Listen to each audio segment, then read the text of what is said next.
അതെ, ഈ ഇൻഫ്ലുവൻസേഴ്സ് തന്നെ നമുക്കറിയാം, ഒരാഴ്ച ഒരു പ്രോഡക്റ്റ് യൂസ് ചെയ്ത് അടുത്ത ആഴ്ച തന്നെ വേറൊരു പ്രോഡക്റ്റ് അവർ മാറ്റി പറയും, ഇതാണ് നല്ലത്, ഈ സീറമാണ് നല്ലത്, ആ സീറമാണ്. ഇപ്പം സീറത്തിൻ്റെ കാര്യത്തിൽ നോക്കുകയാണെന്നുണ്ടെങ്കിൽ ഒരു സമയത്ത് ഭയങ്കര ഹൈപ്പ് വന്നൊരു കാര്യമായിരുന്നു വൈറ്റമിൻ സി സീറം, അല്ലേ? അപ്പം അതൊക്കെ ഈ പരസ്യം കണ്ടിട്ട് മാത്രം വാങ്ങി യൂസ് ചെയ്യുന്ന ആളുകളുണ്ട്. ആക്ച്വലി ഈ വൈറ്റമിൻ സി സീറം ഒക്കെ എല്ലാ ആളുകൾക്കും ആവശ്യമാണ്. ഡോക്ടറിനെ സംബന്ധിച്ചിടത്തോളം ഒരു ബേസിക് സ്കിൻ കെയറിന് എന്തൊക്കെയാണ് ആവശ്യമുള്ളത്?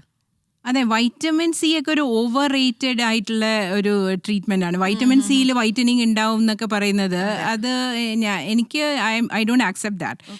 ഒരു ബേസിക് ആയിട്ട് എപ്പോഴും നിങ്ങളൊരു സ്കിൻ കെയർ റുട്ടീൻ ഒരു ബേസിക് ആയിട്ട് ഒരു സിമ്പിൾ ആക്കി കൊണ്ടുവരണം. അതായത് ഒരു നല്ലൊരു ക്ലെൻസർ യൂസ് ചെയ്യണം നിങ്ങളെ സ്കിൻ ടൈപ്പിന് പറ്റിയത്. അതായത് ഓയിലി സ്കിൻ ആണെങ്കിൽ അത് ഡ്രൈ ആവുന്നതുകൊണ്ട് കുഴപ്പമില്ല. പക്ഷേ ഒരു നോർമൽ സ്കിന്നായിക്ക് ഒരു ഓയിലി സ്കിന്നിന് പറ്റുന്ന ഒരു ഫേസ് ക്ലെൻസറാണ് യൂസ് ചെയ്യുക. അവരുടെ സ്കിന്ന് ഭയങ്കര ഡ്രൈ ആയി പോകും. അപ്പോൾ അത് കെയർഫുൾ ആവണം. സാലിസിലിക് ആസിഡ്, റെറ്റിനോൾ ഉള്ള. അപ്പോൾ നിങ്ങളെ സ്കിൻ ടൈപ്പിന് എന്താണോ പറ്റിയ ഒരു സിമ്പിൾ ഒരു ഫേസ് ക്ലെൻസർ.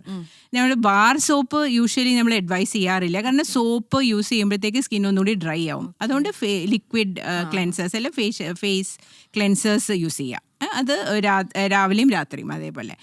അത് കഴിഞ്ഞിട്ട് പിന്നെ ഒരു മോയ്സ്ചറൈസിങ് ക്രീം യൂസ് ചെയ്യുക. ആൻഡ് സൺസ്ക്രീൻ സെലക്ട് ചെയ്യുമ്പോഴും നിങ്ങളുടെ സ്കിൻ ടൈപ്പിന് പറ്റിയത്. അല്ലാതെ ഭയങ്കര ഇങ്ങനെ ഓയിലി ആയിട്ടുള്ള സൺസ്ക്രീൻ ആകുമ്പോഴത്തേക്ക് നമ്മളെ സ്കിന്നിൽ അത് ഇടുമ്പോഴത്തേക്ക് ഒന്നും കൂടി ഇങ്ങനെ ഇരുണ്ട പോലെ തോന്നും. അപ്പോൾ എപ്പോഴും ഒരു വാട്ടർ ബേസ്ഡ് ആയിട്ടുള്ള ഒരു സൺസ്ക്രീൻ യൂസ് ചെയ്യുക.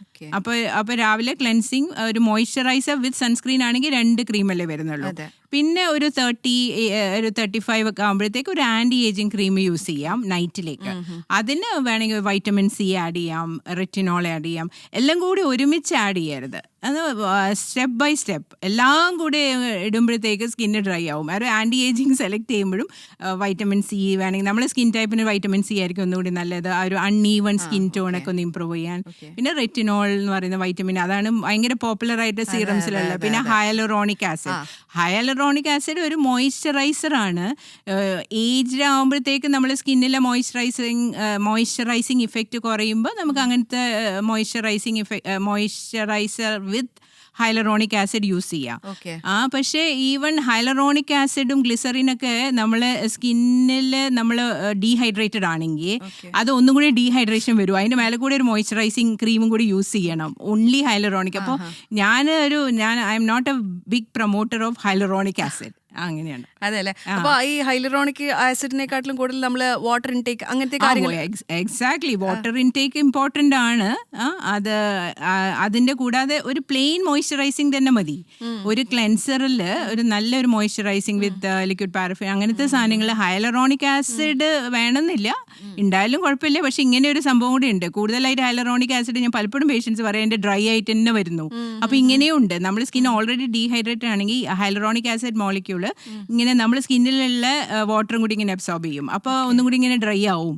അപ്പോൾ അതിൻ്റെ അത് ഇടുകയാണെങ്കിൽ തന്നെ അതിന് മേലെ കൂടി ഒരു മോയ്സ്ചറൈസിങ് ക്രീം കൂടി ഇടണം. അപ്പോൾ എപ്പോഴും ഒരു മോയ്സ്ചറൈസിങ് ക്രീം നിങ്ങളുടെ സ്കിൻ ടൈപ്പിന് സൂട്ടബിൾ ആയിട്ടുള്ള ഒരു മോയ്സ്ചറൈസിങ് ക്രീം ഇട്ടാൽ മതി. വെള്ളവും കുടിക്കുക. At least 6 to 8 glasses of water കുടിക്കണം. വെള്ളം കുടിച്ചാലും എല്ലാ വെള്ളവും കൂടി സ്കിന്നിലേക്ക് വരില്ല. Most important is the right skin care routine. അതിൽ ഞാൻ പറഞ്ഞ പോലെ ഒരു ഫേസ് ക്ലെൻസർ നിങ്ങളെ സ്കിന്നിന് ടൈപ്പിന് പറ്റിയ, ചിലപ്പോൾ ഞാൻ പറഞ്ഞില്ലേ ഈ സാലിസിലിക് ആസിഡ് ഉള്ള ഫേസ് ക്ലെൻസർ ഉപയോഗിച്ച് കഴിഞ്ഞാൽ സ്കിന്നിന് ഡ്രൈ ആയി പോകും. അപ്പോൾ അവിടെയാണ് തെറ്റ്. വെള്ളം കുടിച്ചാലും റോങ് ആയിട്ടുള്ള ഒരു സ്കിൻ കെയർ റുട്ടീൻ ഫോളോ ചെയ്യുകയാണെങ്കിൽ അതിലും കാര്യമുണ്ടല്ലോ.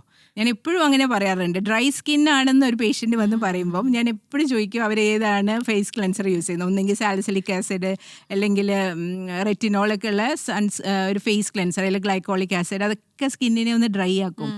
അപ്പോൾ അതറിയാതെ ഇങ്ങനെ ഈ സ്കിൻ കെയർ റുട്ടീന് ചെയ്തേ അപ്പോൾ അവരുടെ സ്കിന്ന് അങ്ങനെയാണ് ഡ്രൈ ആവുന്നത്. അതൊന്ന് മാറ്റി പിടിച്ചാൽ തന്നെ അവരുടെ സ്കിന്ന് നോർമലാവും.